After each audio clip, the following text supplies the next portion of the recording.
안녕하세요. 진주 한그로치과 원장 박진성입니다. 자, 턱관절 불편하셔서 오셨잖아요. 저희 병원에서는요, 턱관절 프로토콜이 이제 저는 연대 출신이잖아요. 세브란스 출신인데 세브란스 프로토콜을 거의 따왔다고 보시면 되거든요. 그러니까 첫 번째는요, 턱관절이 불편해서 오셨을 때는 어떻게 하냐면 약을 먹어요. 약을 먹고 고주파 치료를 받아요. 그래도 안 낫는다? 그러면 이제 어떻게 되죠? 보톡스 치료를 해요. 보톡스 치료를 했는데도 안 낫는다? 그러면 장치 치료를 합니다. 하지만 장치 치료까지 들어가는 경우는 거의 없어요. 자, 오셨는데요. 턱관절에서 소리가 난다. 괜찮아요. 소리까지는 괜찮습니다. 턱관절에서 치료로 넘어가는 경우는 소리가 아니고요. 아플 때예요. 소리는 정상 범주에 속한다라고 교과서에 되어 있어요. 소리가 심해지거나 지글지글 갈려서 통증으로 가는 경우는 저희는 치료로 들어가는 경우들이 많이 있습니다. 근데 내가 막 장치 끼우고 약 먹고 해서 아픈 숫자가 100인데 30으로 떨어뜨려 놨단 말이에요. 근데 다음날 되니까 50으로 올라가 있어요. 이유가 뭘까요? 안 좋은 습관들을 계속하면 이 숫자는 뛰게 되어 있어요. 고혈압이라서 어떻게 해요? 나트륨 섭취 좀 적게 해야 되고 뭐 이렇게 운동해야 되고 하는데 그런 거 지키지 않으면 어때요? 고혈압 환자는 계속 약을 먹어도 어때요? 고혈압으로 고통을 받잖아요. 턱관절은요, 병원에서 하는 것도 중요하지만 집에서 안 좋은 습관을 안 하는 것도 정말 중요합니다. 이거는 꼭꼭꼭 지키십시오. 자, 하나씩 제가 읽어 드리겠습니다. 첫 번째, 턱을 지그재그로 돌리지 말고요, 꽉 깨물면 안 돼요. 이게 무슨 말이냐면 축구 선수 생각하면 돼요. 무릎이 있죠. 축구 선수들이 인대가 나간다고 그러잖아요. 좌우로 이렇게 많이 움직여서 그렇거든요. 턱관절들도요, 위아래로 움직이게 되어 있는데 좌우로 움직이면 어때요? 이 관절에 염증이 굉장히 많이 생겨요. 그런데 환자들은 좌우로 훨씬 많이 움직입니다. 여기서 전제가 환자죠. 왜 그럴까요? 갑자기 소리가 안 났는데 소리가 나요. 갑자기 턱 근육이 아파요. 그러면 어떻게 해요? 괜찮나 하면서 이렇게 해봅니다. 보세요. 이렇게. 저도 지금 삐그덕삐그덕 소리가 나거든요.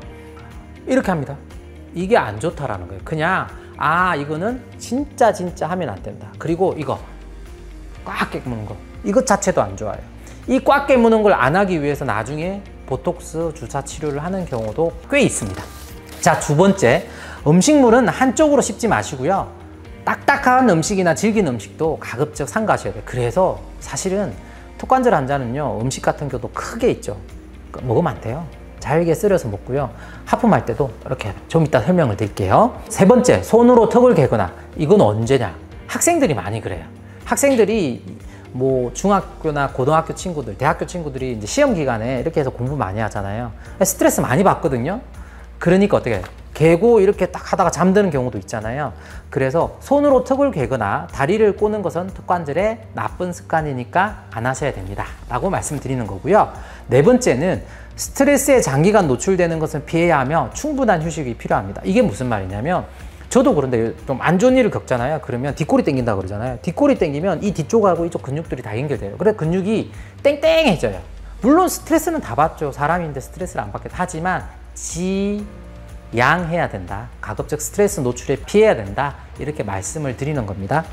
이를 갈거나 치아를 깡 깨무는 거 하지 마셔야 되고요. 이를 간다는 거는 사실은 이를 갈면 마우스피스를 많이 꼈잖아요. 예전에는 이를 못 갈게 억지로 막아주는 거. 근데 요즘에 저는 그건 반대예요. 그거는 강제로 못하게 하는 건데, 제 임상 경험상 이를 가는 환자는 이 보톡스 치료를 많이 해요.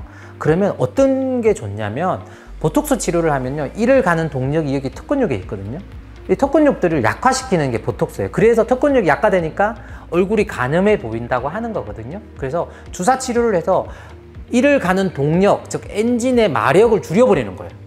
그렇게 해서 보톡스 치료를 많이 하는 경우도 있습니다. 자, 옆으로 자는 것도 당연히 근육에 무리를 주겠죠. 옆으로 자는 것도 어떻게 해야 된다? 하지 마셔야 됩니다. 그리고 무거운 물건을 어깨 한쪽에 메거나, 즉 한쪽 방향으로 뭔가를 계속 한다는 건 무조건 안 좋은 거예요. 왜? 근육의 밸런스가 깨지기 때문에 그런 겁니다. 그리고 여덟 번째는 의자 등에 앉을 때도 바른 자세를 유지해야 되고요. 아홉 번째, 이게 되게 중요해요. 제가 이거 사실은 주의사항 설명드렸는데 딱 두 개입니다. 첫 번째, 뭘까요? 턱을 지그재그로 돌리지 말고요. 치아를 꽉 깨물지 마세요. 이거 하나랑 지금 말씀드릴 거, 하품할 때요, 제발 크게 하지 마세요. 저도 지금 턱관절이 안 좋거든요. 그래서 제가 순간적으로 입을 벌리다가 어때요? 인상을 찡그리잖아요. 하품할 때도요, 이 손으로 이렇게 잡고 이렇게 저항을 주면서 해요. 그게 되게 좋아요. 자, 여기까지고요. 턱관절은 치료보다 습관이 중요합니다. 그래서 제가 말씀드린 것 중에서 어떤 거? 딱 두 가지는 꼭 지켜야 된다. 지그재그 하거나 꽉 깨무는 거 하지 말고, 또 뭐였죠? 하품하거나 큰 음식 먹을 때 잘게 쓸어 먹고 하품할 때는 어떻게 해야 된다? 이렇게 잡고 해야 된다. 입을 크게 벌리는 걸 하지 말아라. 여기까지입니다.